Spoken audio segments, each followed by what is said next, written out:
Hello students, welcome back. So till now we have seen introduction to JSON and we have looked into the different data types. Next we will go about how do you parse and create a JSON object, and how do you make use of JSON with HTTP, as well as look into the JSON schema. So in order to parse a text which is received from the server, create a JSON object out of it, we have two possible methods. One, to make use of eval, which is a method of JavaScript which basically can compile and execute the given string. What does it return in? It returns a described object formed out of the text which was passed on to it. So this particular string which it compiles and executes could be an expression, or it could be a statement, or a sequence of statements for that matter. Okay, so fundamentally it can go about evaluating anything which you pass to it. But as you see, it can compile and execute any JavaScript, so it has a potential security problem and we should try and avoid it to the maximum. So if I do not have an option of making use of eval, then what is that I can make use of? There is another method which is called as json.parse. Now this particular json.parse method, it parses the string which is passed on to it as a parameter, and it transforms this particular string into an object and returns it to the variable to which it needs to be assigned to. So as you can see over here, I have a variable defined as obj, and the text which is passed to it is passed, and this obj will refer to a object of JSON type. Now, not all the browsers do support json.parse because of their limitations, especially the old browsers. So those old browsers, you need to be making use of eval. But generally all the modern browsers, they do support json.parse, and it should not be a difficult task for you to make use of json.parse. So what we will do now is, we will look into an example which makes use of eval method as well as json.parse method in order to parse the data which has been received.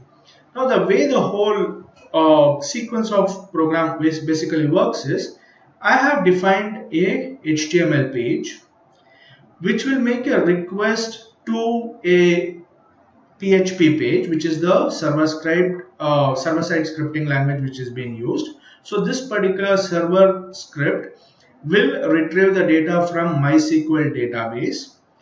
From MySQL database, again it will return it back to PHP. From there it goes back to the JSON php.html. So the whole data gets shown in this particular HTML page. So the request will go from HTML, that is from client, to server. Server in turn will contact the database. From the database it again goes back to the server page. From server page it comes to the client page. So this is what we are going to see, and in the whole process we are going to even look into these two methods, which is eval and json.parse. So first let us look into the demonstration. Demonstration would be very straightforward. Okay, so what I have done over here is, I have installed XAMPP in my machine, which gives me provision for Apache MySQL. I have started these two services. So Apache will work as a web server for me, in which my PHP server scripts are running. MySQL is the one which is holding on to the data. Okay, so the files are basically inside XAMPP, hddocs, and there is a subdirectory which is created for referencing, which is JSON. So I have the JSON PHP HTML file and JSON PHP.php, which is the server script file over here. And as you can see, the database is present in MySQL. So I have a guest faculty list. So the data is defined over here. From here it will be bottom. So let us run this particular example and see as to how it works. Okay. So now I'm going to refresh this. It's already got it. Okay. So I have a list of guest faculty. I have the name, their designations, and what degrees they have actually acquired. So these three information in a tabular column is being printed over here. But what got me this output is the one which I should be interested in. Let us look into the code part. So as I mentioned, there are totally three files which are useful over here. One is JSON-PHP.html, which is the client file which makes a request. Then I have JSON-PHP.php, which takes in the request, contacts the database, gets the values from the database, again pushes it back to the client. So these two files, okay, along with the database is going to do the trick for us. So let us look into the HTML part. So HTML part, I have the CSS styling also put in within the HTML. Then I have the guest faculty, which is the header. Here there are a couple of things which you people have to know. Now this part of the code which you can see over here, okay, which is the script, is a Ajax request call which is being made. Ajax is asynchronous JavaScript for XML. That's what it used to be at least some time back. But these days that X basically stands for anything. So it could be XML, it could be JSON, or it could be any other technology for that matter. Okay. So this part is basically for us to make a asynchronous request to my server and get the data. Without refreshing the page, it will basically go about getting the data and placing it in the requested place. So what I'm doing over here is, there are two ways. So here I need to define the XML HTTP request. Here, though the data is not coming in XML, still it needs to be referred to as XML HTTP request. Then I need to specify the URL on which my PHP script is running. So it is JSON-PHP.php. Since all these files, that is HTML file and the PHP file, they are all in the same directory, I am just putting it over here as such. Okay, so this is the one which basically looks into it makes a asynchronous call and sees whether the ready state is 4, that is, it has completed its function and it has got the text whatever it needs to get. Then it is going to call my function with the response text. Okay, so this response text is the one which is acting as a parameter for my function, and it is evaluated. The return value of evaluation is a object which is in the JSON form. Then I'm going to refer to that particular array element. Name, degree, and designation is going to get printed in the form of tabular com. Okay, so this particular table will be inserted into this division which is named as ID01. So that is what is going to happen. Okay, so when I refresh this particular page over here, so it makes a request, gets the contents, populates it over here. That's what it basically does. So let us look into the PHP part as to what it does.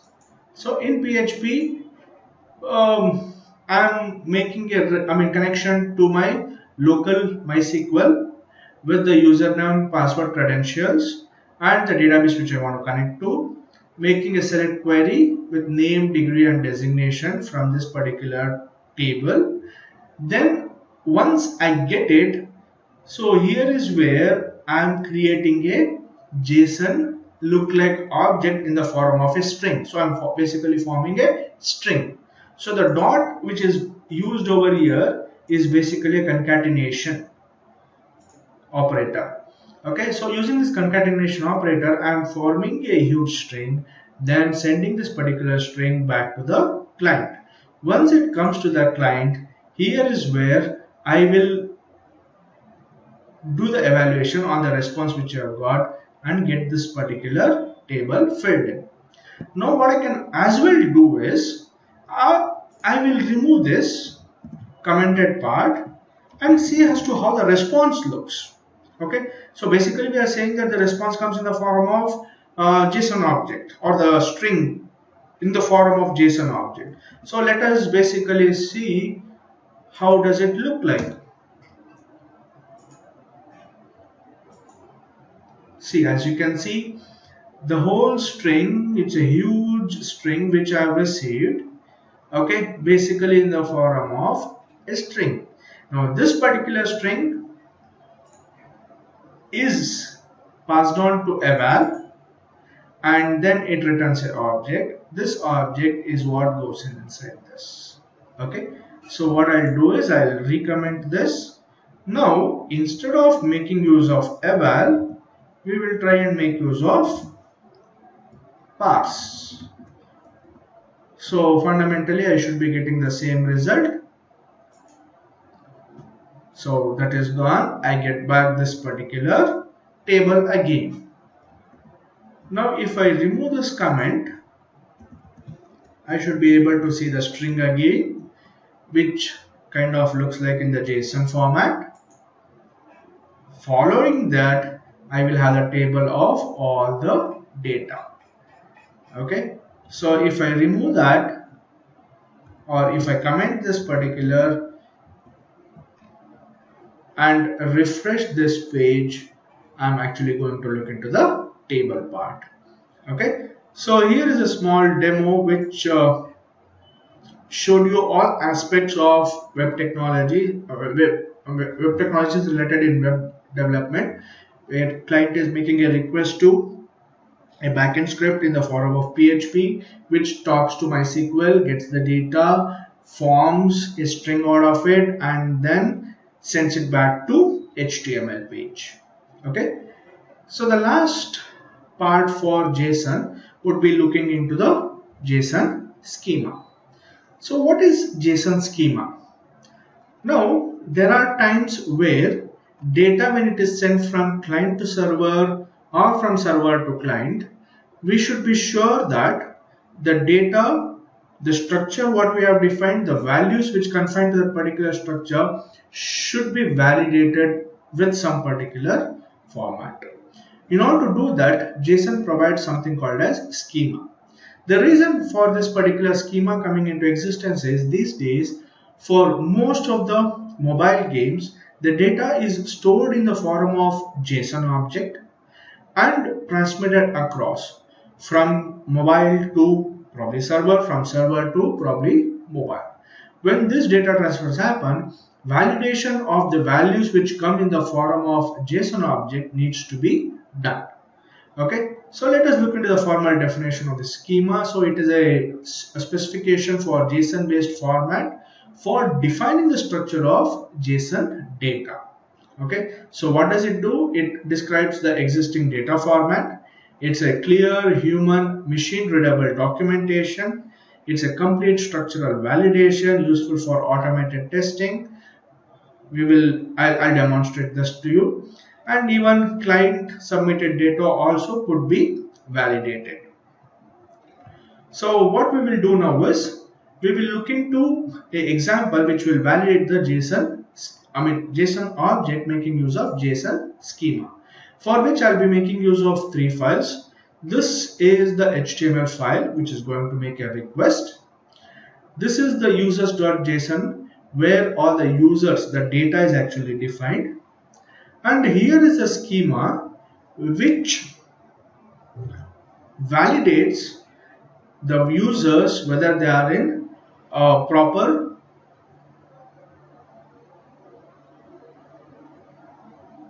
data type is mentioned for each one of it or not. The values which are coming in confined to a proper data type or not. So let us go back to the example. So this is an example. So when I say JSON schema dot validator dot HTML, okay, so here I'm not seeing any output, but all the magic happens behind. Let us see what exactly is happening. When I open the HTML page, which is JSON schema validator.html, now here what I'm doing is I'm making use of JavaScript validator, which is provided by Dojo. So you need to get this particular script from this particular URL for the Dojo to run.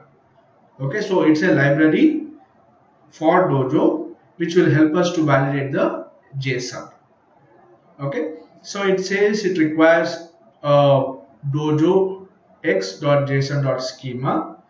Then when this is ready, when the schema module is ready, it starts with this function where it is going to make a xhr get call for schema.json. So first it is going to fetch the schema file, okay, which will be handled as JSON. Then it is going to load the schema. Then it is going to load the actual data file itself over here, which is named as users.json. Then it is going to validate over here with schema.validate, where users, which will have the data, and schema, both of them being passed as a parameters to validate method, and then it is going to print the result in the console. Okay, so how does my user file looks? User file basically has users, which is defined as an array, ID indicated as integer 1, username looks like it is a string, number of posts which is done is 404, so it's a number, then real name, it says it is a David Walsh. So this is the string, this is a number, this is again a number. So considering this particular form of data, how do I come up with the schema? You can see it over here. So I define the type as object. The properties within this particular object are users, which is of type array. What are the items which are present in that?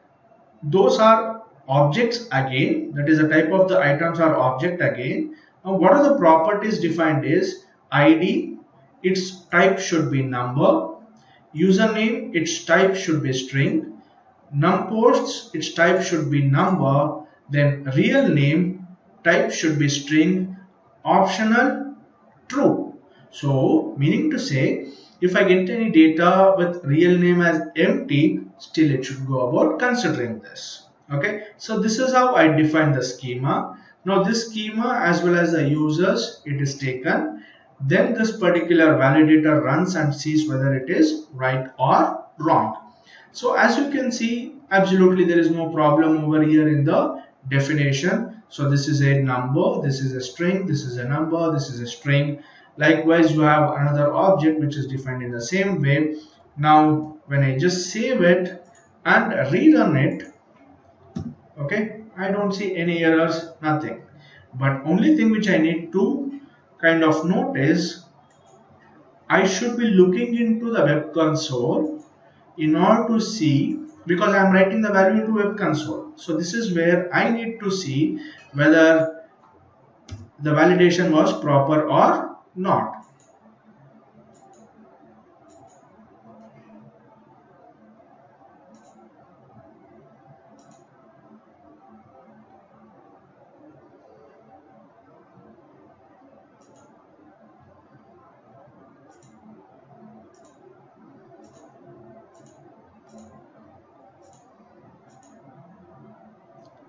So as you can see, in logging, in the log, it says the object valid, it is true, errors, there are none. So let us create an error and see as to how it works. Say for example, now instead of username, which is rabbit, I'll put a number over here. Let me refresh this. Wow, now it says object validity is false, and what is the error? when I look into this particular error, it says that in this object, it says message is number value found, but a string is required. Okay, so this is what we need to look in. Go back. Okay, probably change it to a string. Okay, so the data which has come in, it is not in the proper validation scheme as mentioned in the schema. So when I run this again, it says it is true, that is validity is true, and there are no problems. Now let us look into this. Now this was supposed to be a number. I'll make it as a string. Okay, so when I rerun this, it says there again there is a problem. When I click on array, it says that string value found, but a number is required. Okay, so this is how you will actually help, you will help yourself in identifying the problems. Now say for example, if I make if there are like couple of mistakes, say for example this turned out to be a number, okay, and this turned out to be a string, and this is empty. Well, this should not actually be a problem because it says that it could be empty. So let us refresh and see what happens. So it says that it is false, but now you have two errors. When I look into it, it is going to give me both the objects where the errors are there, and when I look into the first object, it says number value found. When I look into the second object, it says string value found, but a number is required.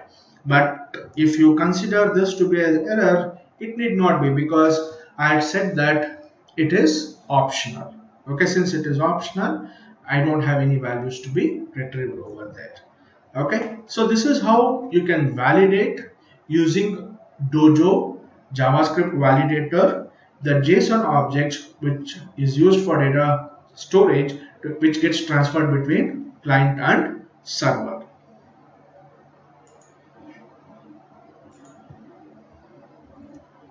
So finally we come to something where we need to compare between JSON and XML. Before the invent of JSON, most of the data transfer was happening in the form of XML. Okay, so what made people look into JSON, start using it for more and more purposes instead of JSON is, so let us look into the differences as well as the similarities. One major difference is JSON is considered to be a lot lighter compared to XML.